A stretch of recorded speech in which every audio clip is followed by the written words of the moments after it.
Good evening class. हमने moment of inertia निकाला था डिस्क के लिए। आज हम करने जा रहे हैं kinetic energy of a rolling motion. Rolling motion का मतलब क्या है? जैसे मैंने पहले बताया था कि जैसे मेरे पास कोई ये पार्टिकल, कोई एक डिस्क है या कोई एक होलोस्फीयर या कुछ भी लगा लो तो इसमें अपने पास जो the masses, suppose the masses distributed uniformly, ठीक है। तो इसका जो सेंटर होगा वो कहाँ होगा? यहाँ। तो इसका जो सेंटर होगा वो तो किसी वेलोसिटी cm से चल रहा है, और ये बॉडी क्या कर रही है? ऐसे रोटेट कर रही है, ऐसे घूम घूम के चल रही है, जैसे कोई व्हील चल रहा है अपने पास, ठीक है। तो वो अपने पास क्या कर रहे हैं? रोटेशनल मोशन शो कर रहे हैं। ये कैसा मोशन शो कर रहा है? ट्रांसलेटरी मोशन कर रहा है। चल दोनों ही रहे, तो टोटल काइनेटिक एनर्जी जो होगी मेरे पास, टोटल काइनेटिक एनर्जी जो होगी वो किसके बराबर हो जाएगी? Kinetic energy due to translation plus kinetic energy due to rotation. तो अब हमें पता है कि काइनेटिक एनर्जी के से डिनोट कर रही हूँ मैं इसको, तो इसके लिए अपने पास क्या होती है? Half M V square. और इसके लिए वैल्यू जो होती है, अब सी, ये इसको क्या पुट कर दो? सेंटर ऑफ मास जो हम ले रहे हैं। और इसके लिए हमारे पास क्या हो जाएगी? आई ओमेगा स्क्वायर, राइट। तो अपने पास अब आपको पता है v इज इक्वल टू किसके बराबर होता है अपने पास? Are omega. और यहाँ से मैं ओमेगा की वैल्यू निकाल लूँ तो ओमेगा की वैल्यू क्या आएगी मेरे पास? V C M by R. यहाँ पुट कर सकते हैं इस वैल्यू को। तो अपने पास वैल्यू क्या आ गई? Kinetic energy is equal to half M V C M square, ठीक है, प्लस हाफ आई, और यहाँ क्या आ जाएगा? V C M square divided by R square. अब यहाँ से हम क्या कर सकते हैं? इसकी जगह पे रख सकते हो आप एम आर स्क्वायर या M K square, radius of gyration से। तो के इज इक्वल टू हमारे पास क्या हो जाएगा? Half M B C M square plus half M K square. I की जगह पे वैल्यू रख रही हूँ, but ever the value of K is the radius of gyration जो हम कहते हैं, C M square by R square. अब यहाँ से कॉमन निकाल दें। अपने पास क्या कॉमन आ गया? हाफ एम और क्या है? V C M square. तो अंदर क्या बच जाएगा? 1 plus K square by R square. तो ये जर्नल फॉर्मूला आ गया अपने पास किसका? काइनेटिक एनर्जी का। एक जर्नल फॉर्म आ गई, डिस्क, रिंग, स्फीयर, जिसका भी सेंटर आपको पता होगा उसके अकॉर्डिंगली आप इसकी क्या निकाल सकते हो? वैल्यू निकाल सकते हो। अब जैसे मान लो कि मैं यहाँ पर कह दूँ कि मेरे पास कोई सिलेंड्रिकल बॉडी है, ठीक है, जो रोल कर रही है, यूनिफॉर्म सर्कुलर मोशन शो कर रही है। और अपने पास अब मैं यहाँ पर कह रही हूँ कि मेरे पास सिर्फ a body is rolling, rolling body है जो सिलेंड्रिकल है या यूनिफॉर्म सर्कुलर डिस्क है। तो दोनों के लिए आई की जो वैल्यू होती है वो किसके बराबर? एम के स्क्वायर है ना यहाँ पर। तो अपने पास आई की वैल्यू किसके बराबर हो जाएगी? हाफ एम आर स्क्वायर के बराबर। ये हमने पीछे निकाली थी, यहाँ से वैल्यू निकालें। के स्क्वायर बाय आर स्क्वायर की वैल्यू क्या आ गई? 1/2। तो जो फॉर्मूला था अपने पास क्या था? K equals to half M V C M square 1 plus K square by R square. तो यहाँ पर हम ये वैल्यू क्या कर सकते हैं? पुट कर सकते हैं। तो यहाँ से वैल्यू पुट करोगे तो क्या हो जाएगी? Half M V C M square, तो 1 प्लस 1/2। तो यहाँ से अपने पास क्या हो जाएगा? 3/2, और ये बाहर आ जाएगा तो कितना बन गया? 3/4। तो 3/4 एम वी सी स्क्वायर। तो ये वैल्यू आ जाएगी आपकी किसकी? काइनेटिक एनर्जी की। होलोस्फीयर के लिए करना हो तो 2/3 एम आर स्क्वायर है। एक टेबल बताई थी मैंने आपको, उस टेबल में अपने पास क्या दिए हुए थे? वैल्यू दी हुई थी किसकी? आई की। तो मोमेंट ऑफ इनर्शिया की वैल्यू दी हुई थी, वो वैल्यू आपको पता हो तो आप यहाँ पुट करके और क्या निकाल सकते हैं? वैल्यूज़ निकाल सकते हैं। इसी तरीके से अब मैं क्या निकालने जा रही हूँ, ये लास्ट टॉपिक है इस यूनिट का, motion of a cylindrical body. Cylindrical body के लिए हम क्या निकाल रहे हैं? Motion of a cylinder rolling. अब यहाँ पर रोलिंग कर रहा है ये, रोलिंग विदाउट स्लिपिंग, यानी कि स्लिप नहीं कर रहा, खाली क्या कर रहा है? रोल कर रहा है, ठीक है। On an inclined plane, inclined plane पर कर रहा है ये। तो अब मैंने मान लिया कि मेरे पास ये बॉडी थी, ये इंक्लाइंड प्लेन था, और ये पार्ट, एक पार्ट उसका नज़र आ रहा है जो कि क्या कर रहा है? रोल कर रहा है। और मैंने मान लिया कि किसी एंगुलर एक्सेलरेशन अल्फा से ये क्या कर रहा है? नीचे की तरफ आ रहा है। तो ये एंगल हमारे पास थीटा, जिस पर ये रोल करने लगेगा। The weight is always acting vertically downward, right.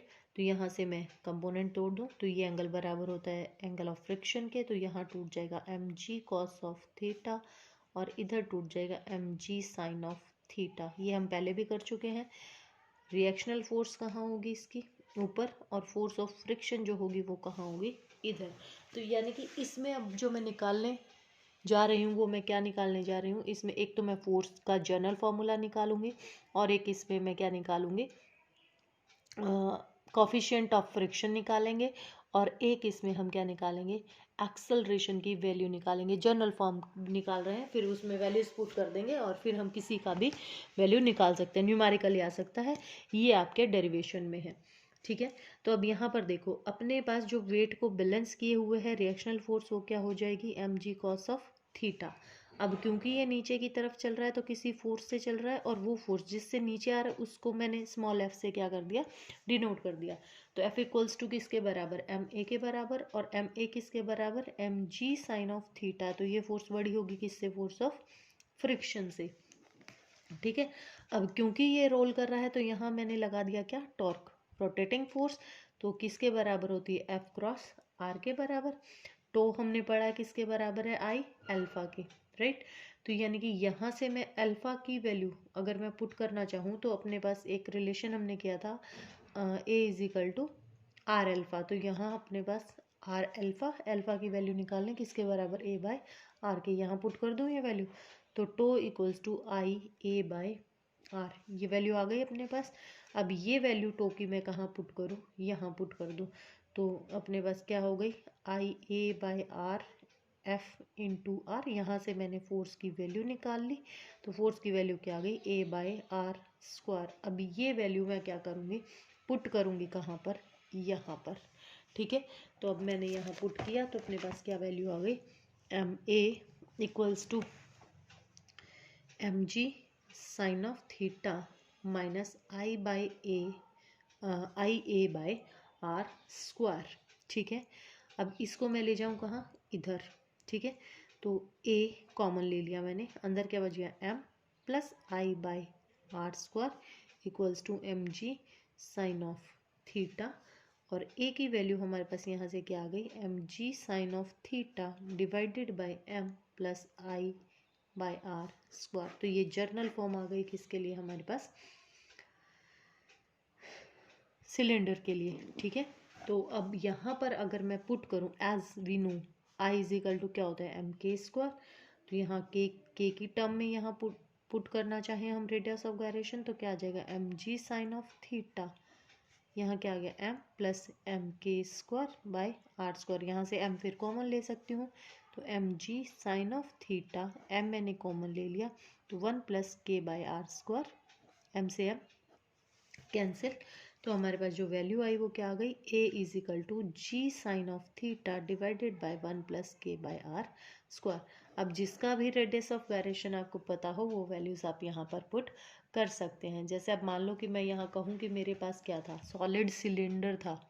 ठीक है, जो मैंने शुरुआत में कंसीडर्ड किया था वो मैंने कंसीडर्ड किया था क्या, कि मेरे पास क्या है, सॉलिड सिलेंडर है। तो आई की वैल्यू सॉलिड सिलेंडर के लिए हमारे पास क्या होती है, हाफ एम आर स्क्वायर। तो ये वैल्यू हम पुट कर सकते हैं। तो ए इज इक्वल टू किसके बराबर हो जाएगा, M G sine of theta divided by M plus half M R square divided by R square. तो आर स्क्वायर से आर स्क्वायर कैंसिल हो जाएगा। ठीक है, तो ये ऐड हो जाएंगे अपने पास, क्या बन गया, M G sine of theta divided by, ये क्या हो गया, यहाँ से एलसीएम लिया मैंने, तो ये कितना हो जाएगा, 3 एम बाई टू कहाँ चला जाएगा, ऊपर, तो एम से एम कैंसिल, तो कितना आ गया, 2/3 जी साइन ऑफ थीटा। तो ये हमारे पास एक्सेलरेशन की वैल्यू आ गई किसके लिए, सॉलिड सिलेंडर के लिए। इसी तरीके से मैं फोर्स निकाल सकती हूँ, तो फोर्स निकालूंगी मेरे पास, तो फोर्स की वैल्यू क्या आ जाएगी। अब आपके पास 2-3 तरीके हैं, जैसे आपने पहले फोर्स की वैल्यू निकाली थी उसमें आप सीधा आई की वैल्यू पुट कर सकते हैं। तो क्या वैल्यू थी अपने पास, half R square 2/3 G sine of theta, ये सीधी मैंने वैल्यू पुट कर दी है यहाँ पर। तो तो अपने पास क्या वैल्यू आ जाएगी, फिर से इसको, आई की वैल्यू जो थी अपने पास, आई बाय आर था ना ये अपने पास, आई ए बाय आर स्क्वायर था जो, वो वैल्यू मैंने पुट की है। जो हमने यहाँ से वैल्यू निकाली थी, ये जो फोर्स की वैल्यू थी ये वाली, यहाँ मैंने ए की वैल्यू पुट की है। अब यहाँ से आई की वैल्यू फिर पुट कर दो, तो आई की वैल्यू अपने पास किसके बराबर है, 1/2 mr², ठीक है, डिवाइडेड बाय r² है ही, into 2/3 g sine of theta. तो r² से r² कैंसिल, 2 से 2 कैंसिल, तो हमारे पास फोर्स की वैल्यू क्या आ जाएगी, 1/3 mg साइन ऑफ थीटा। तो ये अपने पास किसकी वैल्यू आ गई, फोर्स की वैल्यू आ गई, ठीक है। तो अब अपने पास फोर्स भी है और आर की वैल्यू हमने शुरुआत में लिखी थी, तो हमने एक क्या बात की कि हम क्या निकालेंगे, कोफिशिएंट ऑफ फ्रिक्शन निकालेंगे। तो कोफिशिएंट ऑफ फ्रिक्शन किससे डिनोट करते हैं, म्यू से। म्यू इज इक्वल टू किसके बराबर होता है, F/r के। तो ये किसके बराबर था, 1/3 mg साइन ऑफ थीटा, और आर किसके बराबर था, mg कॉस ऑफ थीटा के। तो ये कट गया अपने पास, तो म्यू की वैल्यू क्या आ गई, 1/3 टेंजेंट ऑफ थीटा। ये अपने पास क्या आ गया, कोफिशिएंट ऑफ फ्रिक्शन आ गया। तो ये अपने पास ये चीज़ें थी। इसके बाद आपके पास लॉ ऑफ रोटेशन है। तो जैसा मैंने आपको पहले जब करवाए थे तब भी बताया था, तो जैसे न्यूटन्स के जो लॉ थे उन्हीं को ही रोटेशनल में कन्वर्ट कर दिया है। तो पहले लॉ में हम क्या कहेंगे, body continues to be in the state of rest or in the state of uniform rotation about a given axis unless and until some external force does not applied on it. Second, the rate of change of angular momentum of a body about a given axis is directly proportional to the external torque applied on that body. Third, when a rigid body exerted a torque on the another rigid body in contact with them, then the body would be exert equal and opposite torque on the body A. वही if there is any action there is equal and opposite reaction. तो ये हमारे पास इस unit का last topic था। अब इसके बाद आप 6th यूनिट शुरू करेंगे, और इसके लिए बीच में मैं आपको एक दिन दे रही हूँ। अगर आपको इस पूरे चैप्टर में, पूरे यूनिट में अगर कोई भी प्रॉब्लम हो तो आप मुझे मेरे व्हाट्सएप पे भेज सकते हैं।